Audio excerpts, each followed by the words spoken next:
ते मम शुभकामनाः। श्रुतः सम्प्रति अहं भ्रमणे अस्मि, मध्ये मार्गमेव गच्छामि। एतदर्थं मध्ये मध्ये अस्माकं सिग्नल् व्यतिक्रमः भवति, नेट् अपि तत्र दृढं न भवति। एतदर्थं केवलं शंकर मिश्र महोदयानाम्, आचार्य शंकर मिश्र महोदयानां कृते स्वागत विनिवेदनार्थं अहम् अत्र आगतोऽस्मि। यः विषयः अद्य निर्धारितः सः विषयः अतीव गुरुत्वपूर्णः। भारतीय विवाह परंपरा, तत्र न केवलं विवाह प्रसंगे धर्मशास्त्रे एव उल्लिखितम्।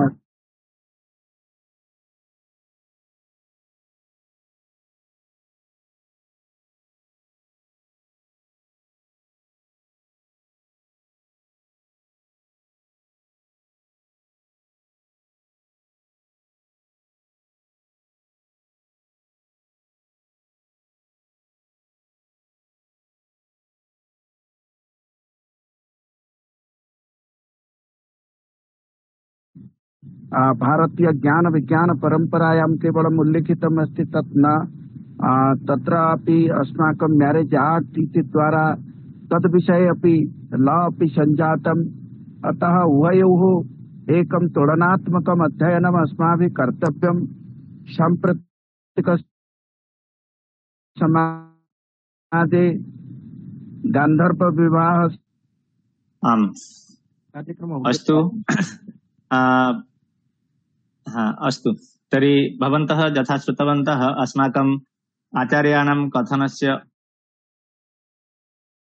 आशयः आसीत् तत्र विशिष्टं वहनं भवति विवाह। तत्र वि उपसर्गात् वह धातोः घञ् प्रत्ययः विवाह शब्दस्य निष्पत्तिः। पुनश्च विवाहस्य प्रकारभेदाः तत्र ब्राह्म्यो दैव तथैवार्ष प्राजापत्य तथासुर गान्धर्व राक्षसौ वान्यौ पैशाच चाष्टमौ धम इति एवं प्रकारेण विवाहस्य 8 प्रकाराः सन्ति। अस्मिन् विषये अस्माकं सभापतयः अत्र उपस्थापितवन्तः। अस्तु, तर्हि वयं विशेषरूपेण पुङ्खानुपुङ्खं वयम् इदानीं शृण्मः विस्तृतरूपेण। इदानीम् अहम् अनुरुन्धे अस्माकम् आधारपुरुषान् तत्र शंकर कुमार मिश्र महोदयान्, जे भवन्ति काशी हिंदू विश्वविद्यालयस्य धर्मशास्त्र विभागस्य विभागीय प्रमुखाः आचार्याः। इदानीम् आचार्याः अनुरुध्यन्ते भवन्तः भवतां विषयम् उपस्थापयन्तु इति। आचार्य। वसुदेव सुतं देवं कंसचाणूरमर्दनं देवकी परमानंदं कृष्णं वंदे जगद्गुरुं। कृष्णं वंदे जगद्गुरुं। सर्वमंगल मंगल्ये शिवे सर्वार्थ साधिके शरण्ये त्र्यंबके गौरी नारायणी नमोस्तुते। सर्वेभ्यो नमस्कारः। अस्य कार्यक्रमस्य सभापति आचार्य हरिकृष्ण सत्पथी महोदयाः, पूर्वकुलपतयः आचार्य प्रमोद चंद्र मिश्र महोदयाः, समन्वयकाः डॉक्टर बुद्धेश्वर षडंगी महोदयाः, कार्यक्रमस्य संयोजकाः आचार्याः प्रशांत कुमार महोदयाः, अन्ये च विद्वांसः श्रोतारः, मम मित्राणि सर्वेभ्यो नमस्कारः। सर्वेषाम् अभिवादनम् अभिनन्दनं स्वागतं च करोमि। किंचित संस्कार विषये वाक्यद्वयम्। संस्क्रियते अनेन इति संस्कारः। कथमिति संस्क्रियते? श्रोतेन कर्मणा स्मार्तेन वा। येन कर्मणा किंचिद वैशिष्ट्यं शोभनं वा जायते तदैव संस्कार पदवाच्यम्। संस्काराणां मूलभूतम् उद्देश्यम् अस्ति मानवेषु नैतिक गुणानाम् आधानम्। अतएव संस्काराणां संपादनेन मानवेषु नैतिक गुणानां विकासो भवति। एषु संस्कारेषु जीवनस्य संपूर्ण व्यवस्था संपादिता अस्ति, यया मानवः समाजे सम्यक् रूपेण जीवनं यापितुं समर्थो भवति। संस्कार संख्या विषये स्मृतिकारेषु नास्ति मतैक्यं, परञ्च परवर्ती स्मृति कारेषु व्यास स्मृत्यनुसारेण 16 संस्कार एव विवृताः सन्ति। ते च गर्भाधानं, पुंसवनं, सीमन्तोन्नयनं, जातकर्म, नामकरणं, निष्क्रमणं, अन्नप्राशनं, चूड़ाकरणं, कर्णवेधः, उपनयनं, वेदारंभः, गोदानं, समावर्तनं, विवाहः, अग्न्याधानम्, अन्त्यकर्म च। इदानीं मम प्रतिपाद्य विषयः विवाह संस्कारः। तत्र विवाह शब्दार्थः वि उपसर्गात् वह धातु घञ प्रत्यय कृते विवाह शब्दः सिद्ध्यति। वहनं बाहः विशिष्टो बाहो विवाह इति। विवाह विशिष्टं वहनम् इति शब्द कल्पद्रुमः। यद्यपि विशिष्टं वहनं यस्य कस्यापि वस्तुनः संभवति, तथापि विवाह शब्दो योग रूढ़त्वेन साम्प्रतं दार परिग्रहार्थ एव प्रयुज्यते। उपायतः प्राप्तायाः कन्यायाः दार कर्मणार्थः संस्कारः पाणिग्रहण लक्षणम् इति मेधातिथिः। विवाह भार्या प्राप्ति हेतुः इति कुल्लुक भट्टः। दार परिग्रहे तज्जनके व्यापारे च इति वाचस्पत्यम्। उपयमः परिणयनं पाणिग्रहणं विवाह उद्वाह इति हलायुधः। अपत्निकः पुरुषः कर्माधिकारी धर्माधिकारी वा न भवति, यतो हि पत्नी धर्मार्थ कामानां मुख्य कारणम् इति शास्त्र विधानम्। पत्नी धर्मार्थ कामानां कारणं प्रवरं स्मृतम्। अपत्निको नरो भूप कर्म योग्यो न जायते। ब्राह्मणः क्षत्रियो वापि वैश्यः शूद्रोऽपि वा नरः इति याज्ञवल्क्य स्मृतो अपरार्क टीकायाम् उल्लिखितम् अस्ति। वस्तुतः भारतीय हिंदू संस्कारों में विवाह का महत्वपूर्ण स्थान है। विवाह एक शाश्वत संस्था है जो एक साथ बुनी गई दो जिंदगियों की खूबसूरत यात्रा है, जिसका प्रत्येक धागा साझा सपनों का प्रतिनिधित्व करता है। विवाह, दूसरे शब्दों में विवाह दो लोगों के बीच प्यार और दिल से की गई प्रतिबद्धता का मिश्रण भी है, जो जीवन की यात्रा में एक दूसरे का साथ देने का वादा करते हैं। यह दिलों का मिलन है, एक ऐसा बंधन जो दोस्ती से कहीं आगे जाता है, जो दो आत्माओं को जीवन भर के लिए साथी बनाता है।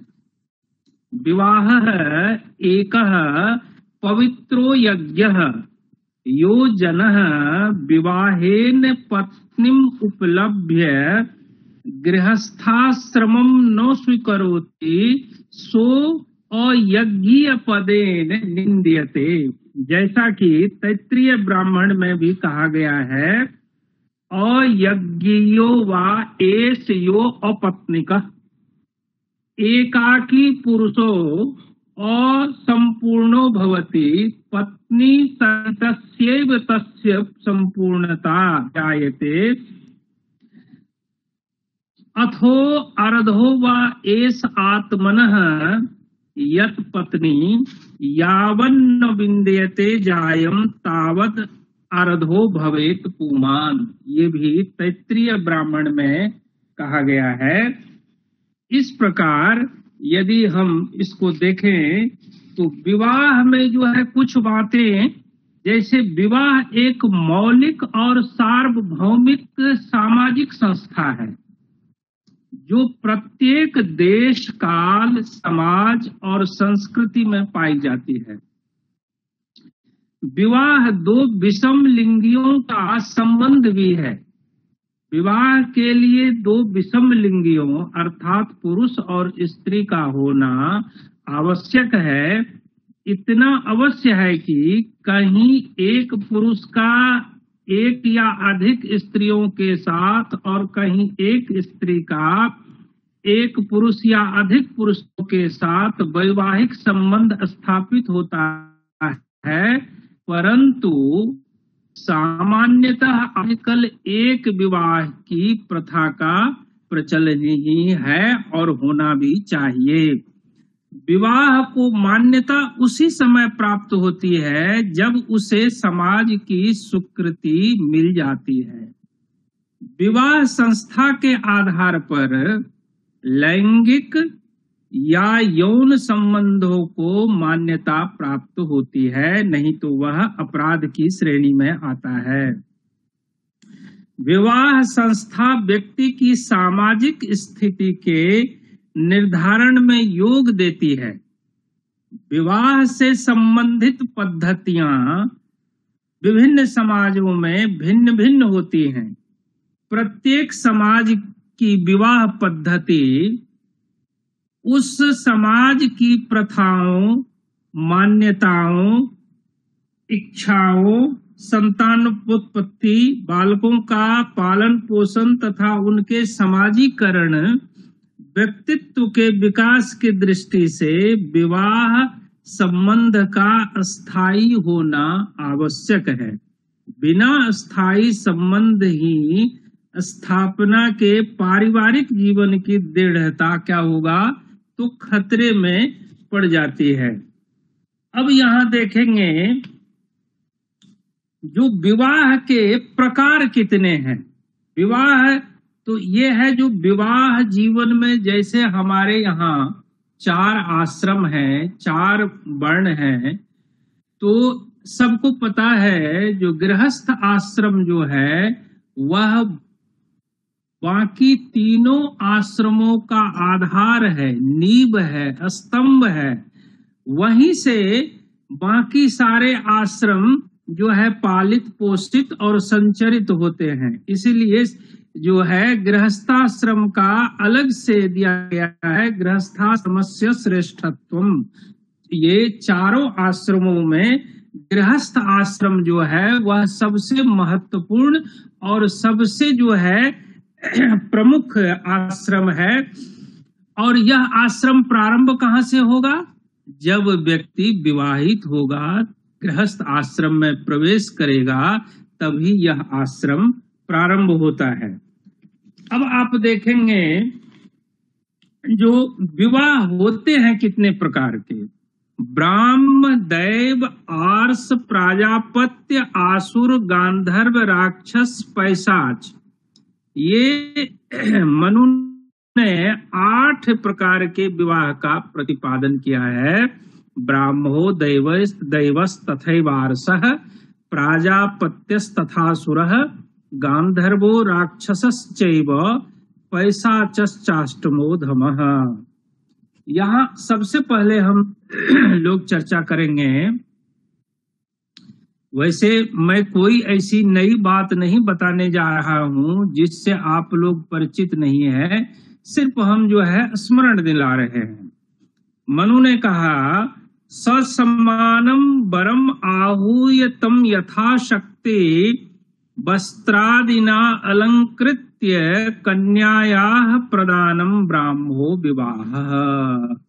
इसको उन्होंने कहा है आद्य चार्चित्वा च श्रुतिशीलवते स्वयं आहूय दानम कन्याया ब्राह्मो धर्मः प्रकृतितः।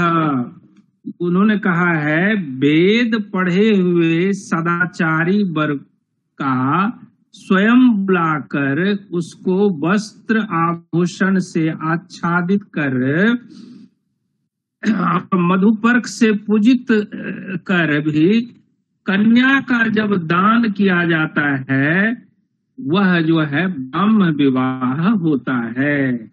दूसरा जो है इसको जो है गौतम ने भी कहा है, वही बात गौतम ने भी कहा है, ब्राह्मो विद्या चरित्र बंधुशील संपन्नाय दद्यात आच्छादन इत्यादि। इसको जो है आपस्तंभ धर्म सूत्र में भी कहा गया है, ब्राह्मे विवाहे बंधुशील लक्षण संपन्न श्रुतारोग्याणि बुद्ध्वा प्रजाम प्रतिपादयेत शक्ति विषयेण अलंकृत्य इति बोधायन ने भी कहा है।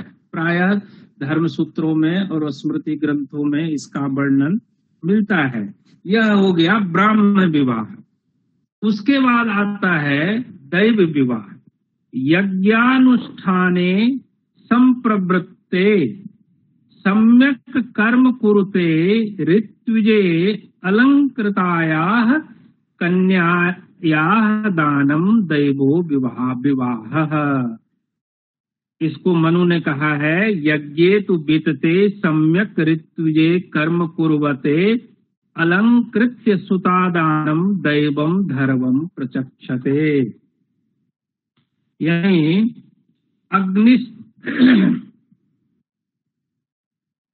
अग्निष्टोमाद यज्ञ चलने के समय ऋत्विज कर्म करते हुए ऋत्विज को यदि आभूषण देकर कन्या का दान दिया जाए तो यह जो है दैव विवाह होता है। इसको संक्षेप में याज्ञवल्क्य ने भी कहा है, यज्ञस्थ ऋत्विजे दैव, अर्थात यज्ञ मंडप में जो ऋत्विज हैं, यज्ञ करने कराने वाले हैं, उनको बुला करके, क्योंकि वह जो है श्रुतिशील संपन्न होंगे, उनको बुला करके जब कन्या का दान किया जाता है तो वह दैव विवाह होता है। उसके बाद तीसरा विवाह आता है आर्ष विवाह। एकम गोमिथुने वा आदाय वरात कन्यायाः दानम यदि भवति तदा आर्षो विवाह। जैसा कि मनु ने कहा है, एकम गोमिथुनम द्वेवा वरादाय धर्मतः कन्या प्रदानम विधिवत आर्षो धर्मः स उच्यते। इन्होंने कहा जब आप क्या करते हैं, ये वर से धर्म के रूप में बैल और गाय के एक जोड़ी को अथवा दो जोड़ियों को लेकर गृह सूत्र के विधान के अनुसार, अर्थात अपने धर्म के अनुसार कन्या का दान करते हैं तो वह आर्ष विवाह का लक्षण कहा जाता है, वह आर्ष विवाह होता है। आज उल्टा है, पहले वर को ही देना पड़ता था, पुरुष को ही देना पड़ता था। आज तो उसकी चर्चा बाद में करेंगे। उसके बाद है आर्ष विवाह के बाद प्राजापत्य विवाह। सधर्मम चरताम इत्युक्त्वा कन्यादानम प्राजापत्य विवाह तथा ही मनु सहोभो चरताम धर्ममिति वाचानुभाष्य च कन्या प्रदानम अभ्यर्च्य प्राजापत्यो विधि स्मृतः।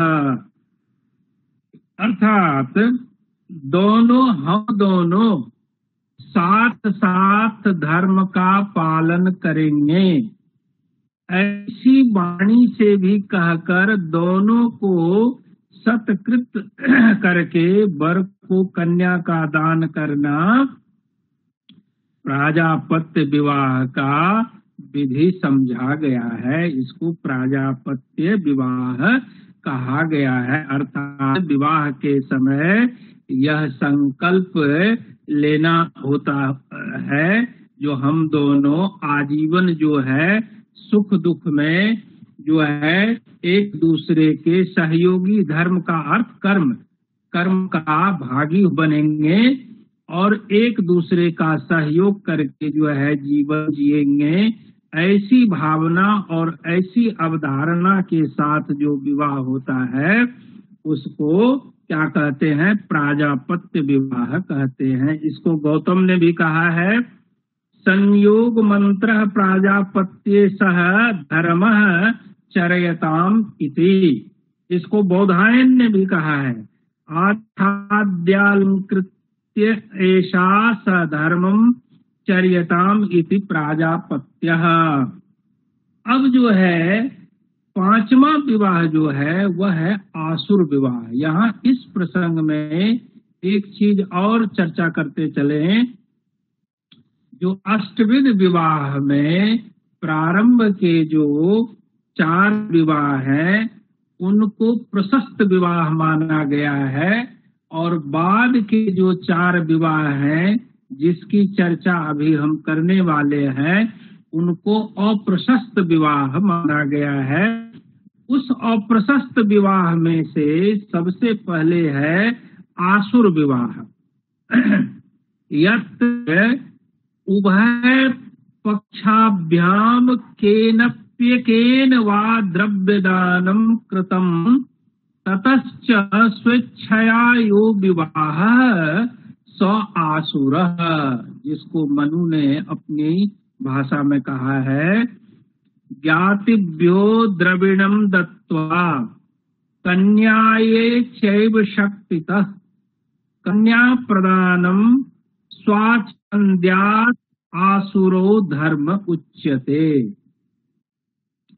ये कहते हैं जो कन्या के पिता, भाई इत्यादि जाति वालों को और कन्या को भी अपनी शक्ति के अनुसार अपनी इच्छानुकूल रूप से धन देकर कन्या लेना आसुर विवाह का लक्षण है। एक तरह से इसको बेचने वाली बात हो गई, जो आप इतना दीजिए उसके बाद हम आपको कन्या देंगे। तो कहता है जो है उसके परिवारजन अपने इच्छा के अनुरूप धन देकर कन्या का लेना आसुर विवाह का यह लक्षण माना जाता है। इसको आप देखेंगे तो यह जो है अप्रशस्त विवाह में आता है। उसके बाद आता है 6ठा नंबर गांधर्व विवाह का। याज्ञवल्क्य ने कहा है समयान मिथः गांधर्वः। समयान मिथः इत्युक्ते परस्पर प्रेम से उत्पन्न भावना, और फिर जब विवाह होता है इसको मनु ने कहा परस्पर प्रेमणा त्वं मम भार्या अहम तव भर्ता। मैं तुम्हारी पत्नी बनूंगी और वो कहता है मैं तुम्हारा पति बनूंगा। इति एवं परस्परेच्छया काम संभवो विवाह गांधर्वः। ये काम का अर्थ होता है इच्छा। इच्छा से वहां भी आपने पढ़ा होगा सम्यक संकल्पजः कामो। काम का अर्थ होता है इच्छा। कहता है ऐसी इच्छा जब मन में आती है, ऐसी जिज्ञासा जब मन में आती है और उसके कारण जब दोनों परस्पर एक दूसरे से प्यार करता हुआ, प्रेम करता हुआ विवाह करता है तो वह गांधर्व विवाह होता है, जिसका रूप अभी आपको परिलक्षित हो रहा है, जिसको लव मैरिज कहते हैं। इसको मनु ने अपनी भाषा में कहा है इच्छया अन्योन संयोग। कन्यायास्य च वरस्य च गांधर्वः सतु विज्ञेयो मैथुन्यः काम संभवः। कहा कन्या की और वर की भी इच्छा से जो आलिंगन मैथुनादि पूर्वक परस्पर संयोग यानी विवाह होता है, काम वासना से होने वाले और मैथुन सुख के लिए विशेष उपयुक्त उस विवाह को गांधर्व विवाह के रूप में जानना चाहिए। गांधर्व विवाह में भी सहवास से पहले धार्मिक विवाह की विधि संपन्न करने की बात महाभारत के शकुंतलोपाख्यान में आए हुए हैं। खैर ये विषयांतर में नहीं जाना है। इस तरह से परस्पर प्रेम के बाद जो विवाह होता है यह 8वां गांधर्व विवाह होता है। उसके बाद आप देखिए 7वां विवाह है राक्षस विवाह।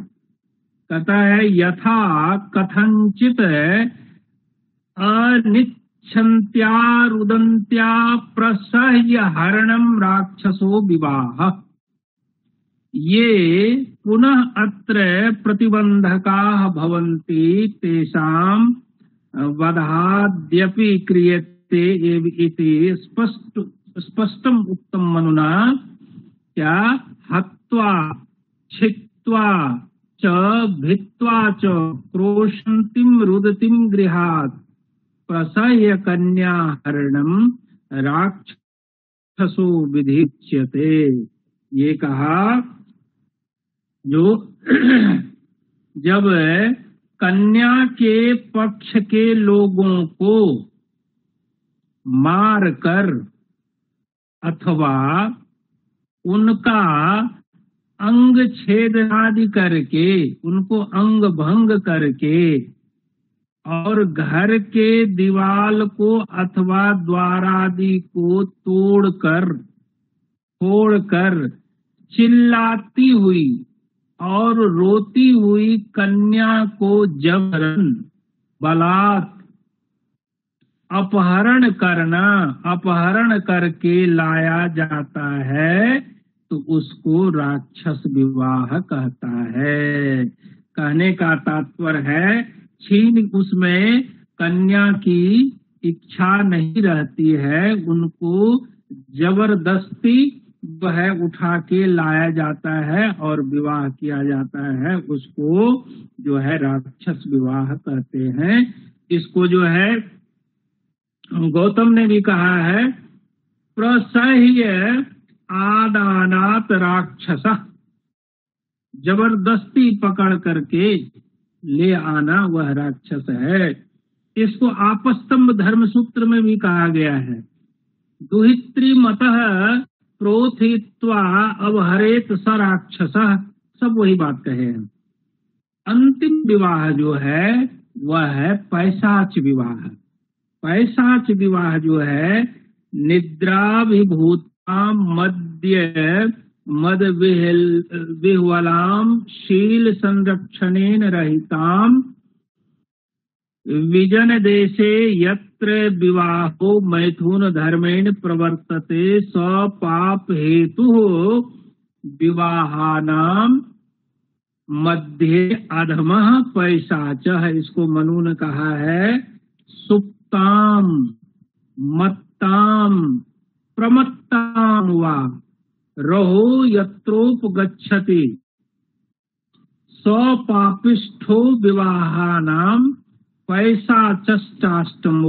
कहने का तात्पर्य है जो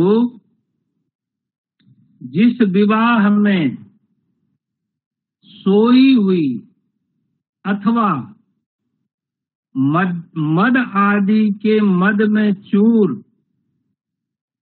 अथवा अपने शील की रक्षा में असावधान कन्या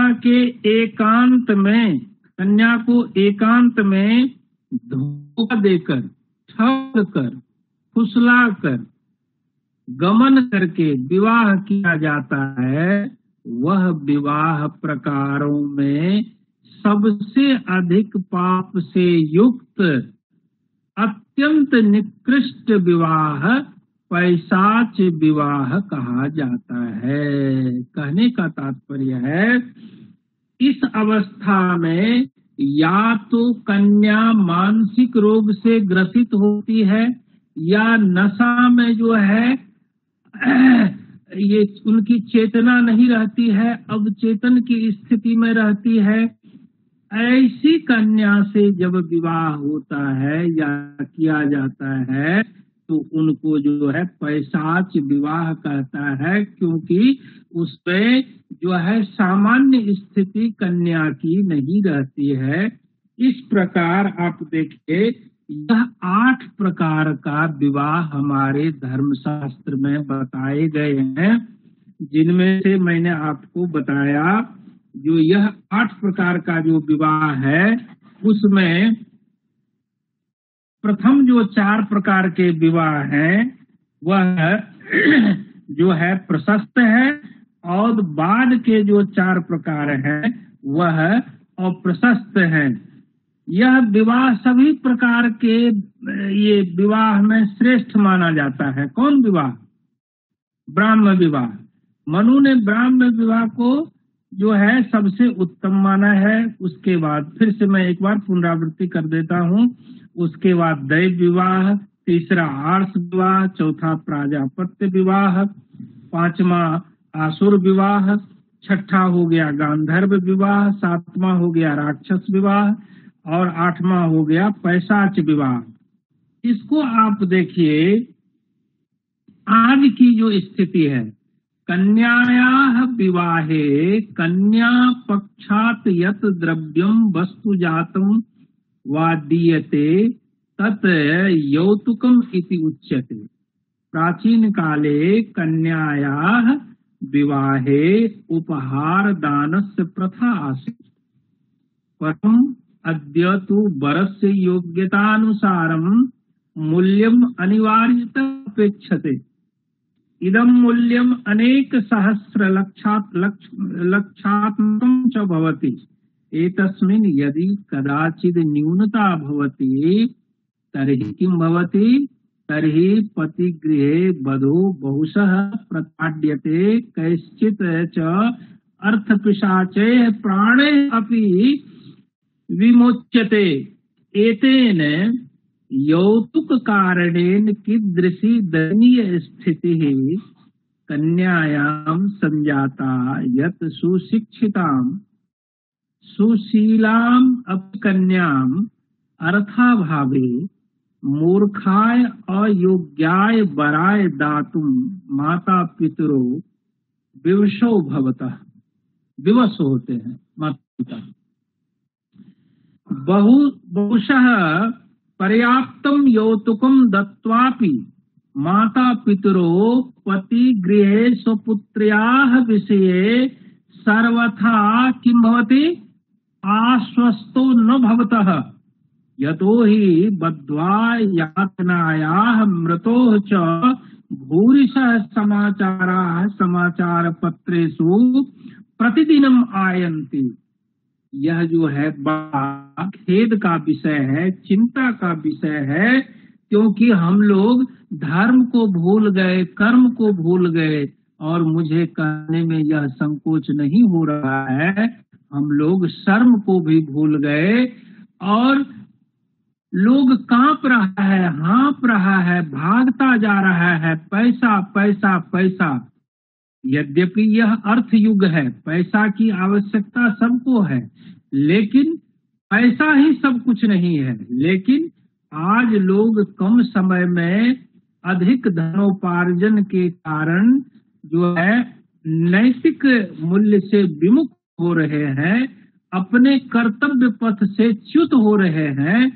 आज विवाह का जो बाह्य डंबर स्वरूप सामने आ रहा है, उससे दाम्पत्य जीवन का कोई लेना देना नहीं है, क्योंकि नो तो अच्छे वर को अच्छी कन्या मिल रही है और नो अच्छी कन्या को अच्छा वर मिल रहा है। उसका सबसे प्रमुख कारण है जो ये लेन देन दहेज प्रथा, बल्कि धर्मशास्त्र प्रतिपादित जो विवाह है। हिंदू धर्म में जो विवाह की अवधारणा है, भारतीय समाज और भारतीय परंपरा में जो विवाह की अवधारणा है और धर्मशास्त्र निर्दिष्ट और प्रतिपादित विधि विधान के द्वारा विवाह नहीं करने से आज परिवार में, समाज में, देश में, विदेश में विसंगतियां उत्पन्न हो रही हैं, समस्याएं उत्पन्न हो रही हैं, लोगों का परिवार भंग हो रहा है, बल्कि संयुक्त परिवार की जो अवधारणा थी वह समाप्त होती जा रही है। बाती ने मोम से कहा, मैं तो जल ही रहा हूँ, तुम अपने प्राण की आहुति क्यों दे रहे हो? मोम ने कहा, जिसको दिल में बैठा कर रखा हुआ हूँ उसको जलते हुए भी तो देख सकता। ये हमारे पूर्वजों की अवधारणा होती थी, संयुक्त परिवार की ये अवधारणा थी, क्योंकि संघे शक्ति कलो युगे। अब हमको कहने में यह संकोच नहीं है, जो संयुक्त परिवार का अब तात्पर्य होगा पति पत्नी। अब संयुक्त परिवार में चाचा चाची, दादा दादी और फूफा फूफी ये सब आप भूल जाइए।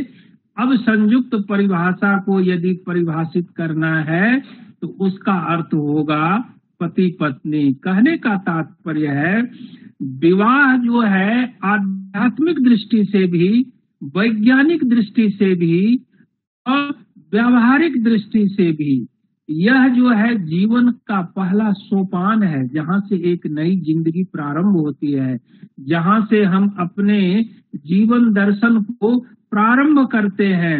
उसको जब तक आप अच्छे लक्षण, अच्छे गुण का निरीक्षण नहीं करेंगे तब तक तो है न तो अच्छे लड़कों को अच्छी लड़कियां मिलेगी और न अच्छी लड़कियां को अच्छे लड़के मिलेंगे। यह अभी लोग सिर्फ अर्थ को महत्व देते हुए शील को और गुण को नजरअंदाज कर रहे हैं और धर्मशास्त्र प्रतिपादित विधि विधानों के अनुसार विवाह का संपादन नहीं करते हैं, जिसके कारण परिवार में, समाज में इतनी समस्याएं उत्पन्न हो रही है। क्योंकि कर्मणा मनसा यत्नात् धर्मम समाचरे, और कहा है अस्वर्ग्यम लोक विदुष्टम धर्मम अपिनो आचरेत। जो लोक निंदित हो और स्वर्ग के मार्ग को प्रशस्त न करता हो, ऐसे धर्म का भी आचरण नहीं करना चाहिए। मैं अधिक समय न लेते हुए मैंने सिर्फ ध्यानाकृष्ट करने का प्रयास किया और षडंगी जी को मैं मेरी ओर से बहुत बहुत धन्यवाद देता हूँ जो आपने मुझे अवसर दिया। यद्यपि होली का समय था और होली के अवसर पर जितने लोग इस कार्यक्रम में, इस सत्र में जुड़े हुए हैं, मैं षडंगी जी के साथ साथ आप सबका अभिवादन के साथ और अभिनंदन के साथ होली की शुभकामना देते हुए अंत में जो मेरी भावना रहती है, सर्वे भवन्तु सुखिनः, सर्वे सन्तु निरामयाः, सर्वे भद्राणि पश्यन्तु, माँ कश्चित दुख भाग भवेत्। इसी भावना के साथ मैं मेरी वाणी को यहीं विराम देता हूँ। बहुत बहुत धन्यवाद। धन्यवादाः आचार्याः। भवन्तः स्वल्पीयसा कालेन भारतीय परम्परायां विवाह इति विषयम् अत्र उपस्थापितवन्तः। तत्र विवाह भवति अस्माकं भारतीय संस्कृतौ यः संस्कार विद्यते, संस्क्रियते अनेन इति संस्कारः। तत्र षोडश संस्काराः सन्ति। अस्मिन् विषये पंडितानां मतैक्यं नास्ति इति भवन्तः उक्तवन्तः। तत्र विवाह शब्दस्य कथं निष्पत्तिर्भवति? विपसर्गात् बह धातोः घञ् प्रत्यये अस्य शब्दस्य निष्पत्तिः। विशिष्टं वहनं विवाह यस्य कस्यापि वहनं भवितुम् अर्हति, परन्तु अत्र विवाह दारा परिग्रह अर्थे रूढ इति भवन्तः उक्तवन्तः। तत्र विवाहस्य प्रयोजनं किम् अस्मिन् प्रसंगे भवन्तः उक्तवन्तः। तत्र धर्मार्थ जः जनः धर्मम् अर्जयितुम् इच्छति वा धर्मार्थ कामानां कारणं भवति पत्नी, अर्थात पत्नीं विना न कोऽपि धर्म कार्यं कर्तुं तत्र समर्थो भवति। पुनश्च विवाहस्य परिभाषा अस्मिन् विषये मनसः द्वयोः मनसः मिलनं तत्र विवाह, तत्र पवित्र बन्धनम् इति भवन्तः उक्तवन्तः। एकाकी पुरुषः किमपि धर्म कार्यं कर्तुं न पारयति, तत्र अस्माकं विधि निषेध वर्तते धर्मशास्त्रे, इति हेतोः दार परिग्रह तत्र अनिवार्य वर्तते इति भवन्तः उक्तवन्तः। पुनश्च विषम लिंगिनां सम्बन्धः भवति विवाह। पुनश्च यदि यौन सम्बन्धस्य कस्यचित् युवकः यदि युवत्या सह यौन सम्बन्धं स्थापयितुम् इच्छति, तत्र सामाजिकी स्वीकृतिः भवति विवाह। अस्मिन् प्रसंगे भवन्तः उक्तवन्तः तत्र विवाह 8 प्रकाराः सन्ति। तत्र 4 आश्रमेषु श्रेष्ठ भवति गृहस्थाश्रमः। विवाहात् अस्य आश्रमस्य प्रारम्भः भवति। अस्मिन् विषये भवन्तः तत्र ब्राह्म विवाह, दैव विवाह, आर्ष विवाह, प्राजापत्य विवाह, आसुर विवाह, गान्धर्व विवाह, राक्षस विवाह, पैशाच विवाह एवं प्रकारेण तत्र भवन्तः तत्र विवाहस्य जे 8 विधयः सन्ति, प्रकाराः भेदाः सन्ति, तस्मिन् विषये भवन्तः उक्तवन्तः। तत्र ब्राह्म विवाह प्रसंगे तत्र मनुना किम् उक्तं, यज्ञे तु वितते सम्यग् ऋत्विजे कर्म कुर्वते अलङ्कृत्य यथादानं दैव धर्म प्रशस्यते। एवं प्रकारेण तत्र ब्राह्म विवाहस्य पुनश्च दैव विवाहस्य एकम गोमिथुनं द्वेवा वरादादाय धर्मतः कन्यादानं तु विधिवदार्शो धर्म स उच्यते। एवं प्रकारेण भवन्तः 8 प्रकाराः जे विवाहाः सन्ति तेषां लक्षणं कदाचित् मनोः लक्षणं, कदाचित् गौतमस्य, कदाचित् याज्ञवल्क्यस्य लक्षणम् अत्र भवन्तः उपस्थापितवन्तः। पुनश्च तत्र आसुर विवाह प्रसंगे भवन्तः उक्तवन्तः धनं दत्त्वा कन्या ग्रहणं भवति तत्र आसुर विवाह। पुनश्च गान्धर्व विवाह प्रसंगे भवन्तः उक्तवन्तः इच्छाया नन्य संयोगात् कन्यायाश्च वरस्य च गान्धर्वः स तु विज्ञेय मिथुन्यः कामसञ्चरः। इदानीं यत् लव मैरेज इति उच्यते, तत्र कन्या वरः उभयोः इच्छया ते विवाह बन्धनेन आबद्धाः भवन्ति। पुनश्च राक्षस विवाह प्रसंगे तत्र हत्वा जित्वा च भित्वा च प्रसज्य रुदतिं गृहात् हरणं क्रियते यत्र राक्षसो विधिरुच्यते। एवं प्रकारेण पुनश्च अधम विवाह भवति पैशाच विवाह, यतोहि तत्र सुप्ता मत्ता रह कन्या छद्मना नियते तुजा स पापिष्ठो विवाहानां पैशाच प्रथितोष्टमः। इति हेतु अयं विवाह निकृष्टतम विवाह इति अत्र भवन्तः उक्तवन्तः।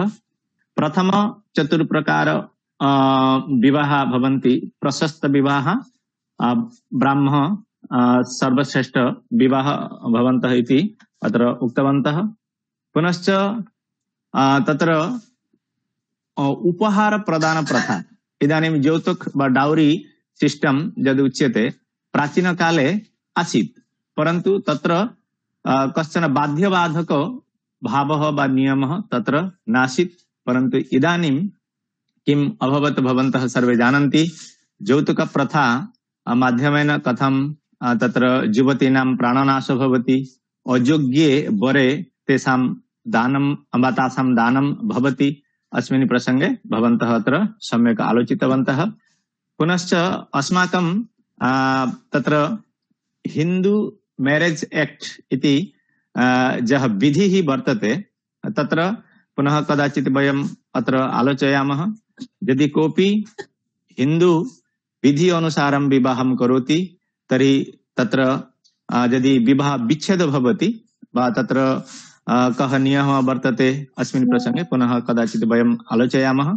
यद्वा भवतु, भवन्तः स्वल्पीयकालेन तत्र अस्माकं भारतीय संस्कृतौ यः विधिः विवाहस्य अस्मिन् प्रसंगे भवन्तः सम्यक् अत्र उपस्थापितवन्तः। अस्माकं धर्मशास्त्रे कः नियमः वर्तते, अस्माकं सामाजिकी प्रथा का वर्तते, अस्मिन् विषये सम्यक् अत्र भवन्तः उपस्थापितवन्तः।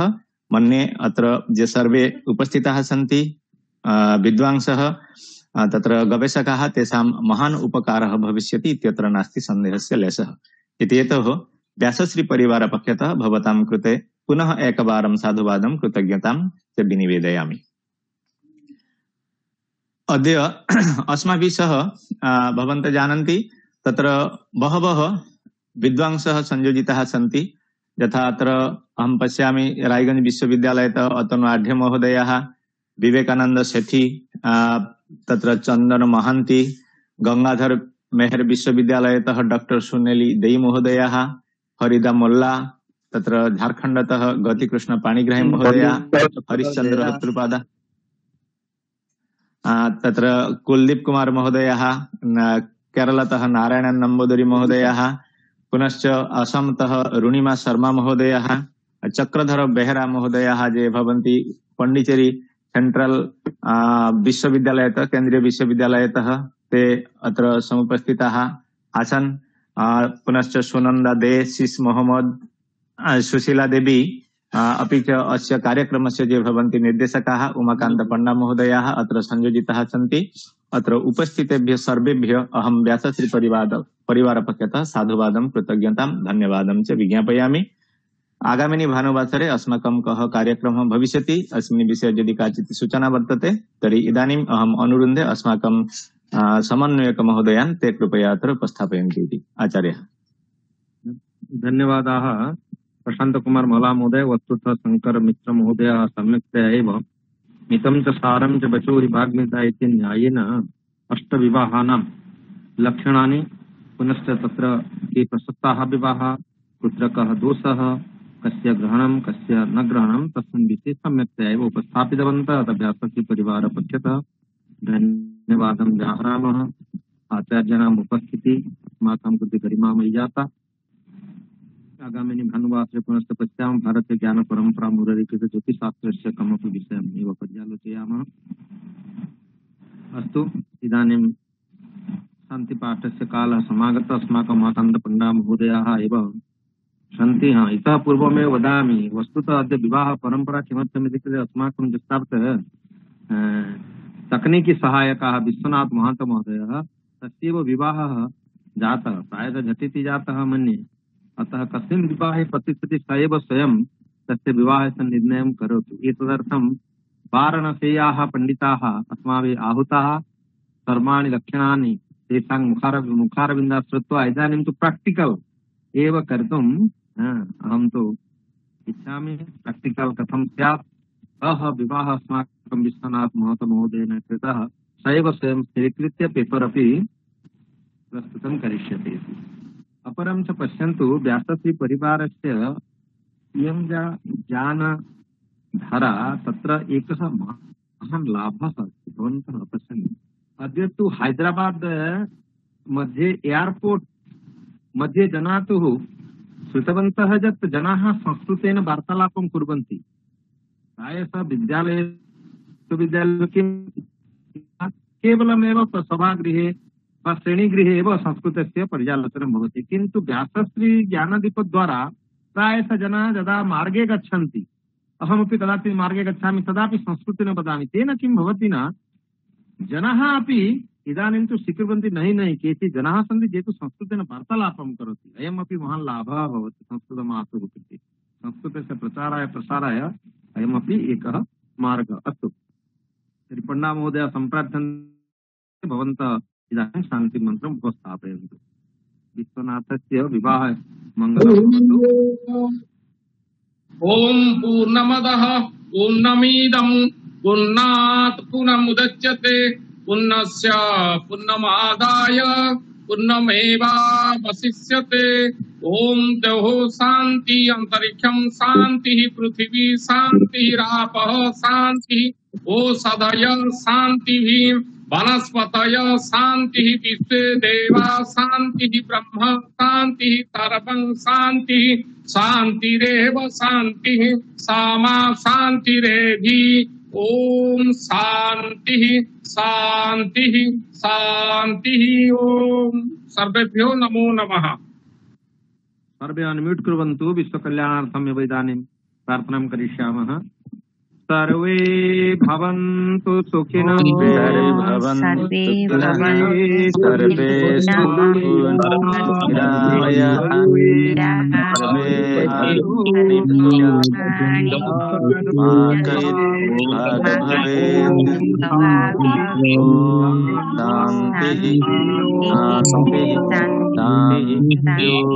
भारतं जयतु संस्कृतं जयतु अनुसन्धानं जयतु ज्ञाताय।